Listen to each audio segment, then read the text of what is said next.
Bismillahirrahmanirrahim. Assalamualaikum warahmatullahi wabarakatuh. Alhamdulillah anak-anak kembali lagi dengan Ibu Mapel IPS kelas 7 semester 2 di bab 3 aktivitas manusia dalam memenuhi kebutuhan. Di bagian B yaitu kegiatan ekonomi. Simak materi berikut ini. Terlebih dahulu Ibu akan memberikan tentang tujuan pembelajaran pada hari ini. Satu, kalian mampu mendeskripsikan pengertian kegiatan ekonomi, mampu menjelaskan pengertian produksi dan distribusi. Ketiga, mampu menyusun skala prioritas dalam kebutuhan sebagai siswa. Keempat, mengidentifikasi faktor-faktor distribusi. Yang kelima, menyebutkan tujuan distribusi. Itu pembelajaran pada hari ini.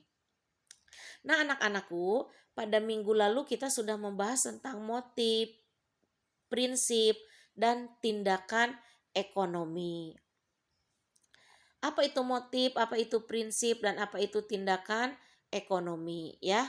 Nah, selanjutnya sekarang kita akan membahas tentang kegiatan ekonomi. Apa sih itu kegiatan ekonomi ya? Kegiatan ekonomi ini adalah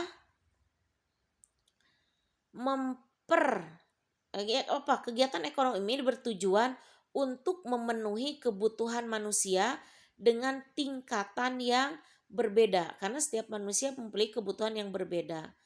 Apa yang kalian lakukan untuk memenuhi kebutuhan? Dan yang selanjutnya, bagaimana jika ada kebutuhan yang tidak bisa terpenuhi? Apa yang akan terjadi? Misalkan kamu gak bisa makan, kamu ada satu hal kebutuhan kamu yang tidak terpenuhi. Nah, anak-anakku, mari kita bahas tentang kegiatan ekonomi. Kegiatan ekonomi itu ada 3.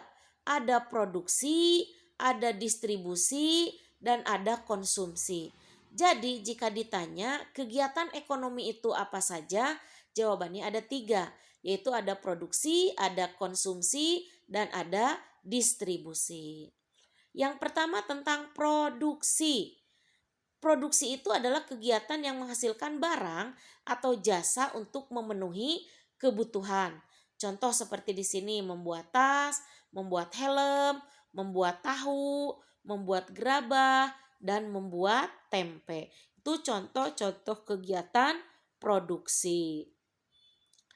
Jadi, produksi adalah kegiatan atau usaha yang dilakukan manusia guna menambah atau meningkatkan nilai guna barang dan jasa melalui bentuk seperti ekstraktif, mengambil langsung dari alam.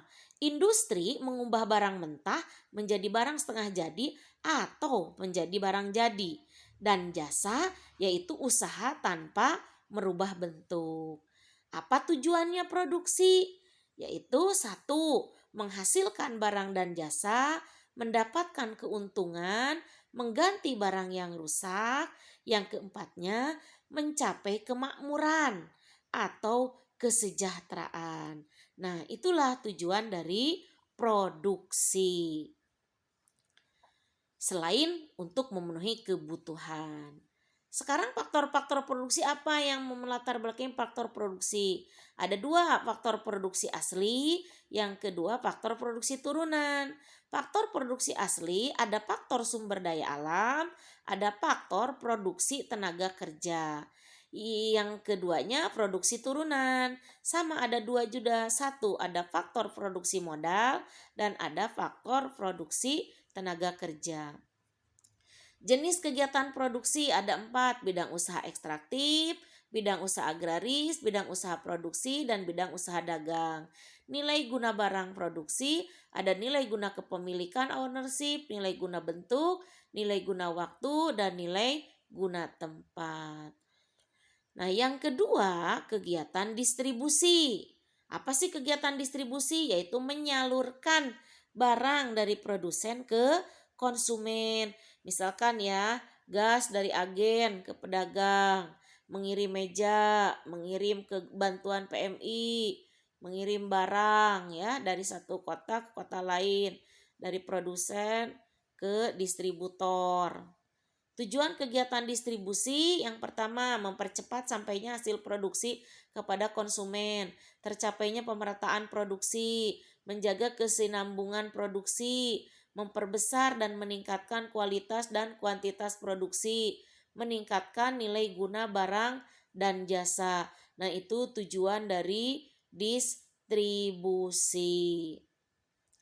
Lembaga distribusi. Nah, dalam penyaluran itu ada lembaganya. Ya, apa sih yang dimaksud dengan lembaga distribusi? Yaitu orang atau badan usaha yang menjadi perantara antar produsen dan konsumen. Yaitu lembaga distribusinya satu pedagang, dua perantara khusus, yang ketiga ada eksportir dan importir. Nah, alurnya seperti apa? Pertama, dari produsen itu biasanya ke agen. Dari agen bisa ke pedagang besar, eh, bisa juga ke pedagang kecil. Nah, dari pedagang kecil baru dinikmati oleh konsumen. Sistemnya seperti apa? Ada sistem distribusi langsung, ada semi langsung, dan ada tidak langsung. Yang langsung misalkan kita membuat sendiri dan jual sendiri. Kalau distribusi semi langsung itu barang melalui penyaluran barang dan jasa melalui produsen ke konsumen milik sendiri. Distribusi tidak langsung itu mulai perantara seperti agen, pedagang ya. Nah, fungsi distribusi apa? Yang pertama fungsi pertukaran, meliputi pembelian, penjualan, dan pengambilan resiko. Yang kedua, fungsi penyediaan fisik, yaitu perpindahan barang dari produsen ke konsumen. Yang ketiga, fungsi penunjang, yaitu fungsi pelayanan, pembelajaran, penyebaran informasi, dan koordinasi. Nah, saluran distribusi dan faktor-faktor penentu dipilihnya saluran distribusi. Ada sifat dan jenis barang yang dihasilkan, lokasi konsumen perlu diperhatikan, banyak sedikit barang yang dihasilkan mempengaruhi saluran distribusi yang dipilih, sarana komunikasi dan transportasi merupakan penting yang menjadi pertimbangan produsen dalam memilih saluran distribusi. Nah, demikian anak-anak, untuk selanjutnya silakan kalian kerjakan evaluasinya. Ada 5 ya kali ini. Jelaskan pengertian kegiatan ekonomi. Yang kedua, jelaskan pengertian produksi dan distribusi. Yang ketiga, silakan susun skala prioritas dalam memenuhi kebutuhan kamu sehari-hari sebagai siswa. Yang keempat, silakan identifikasi faktor distribusi. Yang kelima, sebutkan tujuan distribusi. Demikian anak-anak pembelajaran hari ini, mudah-mudahan kalian bisa mencernanya dengan baik dan silakan kerjakan tugasnya. Tetap semangat dalam belajar, raih impian untuk kejar impian untuk meraih kesuksesan. Terima kasih. Wassalamualaikum warahmatullahi wabarakatuh.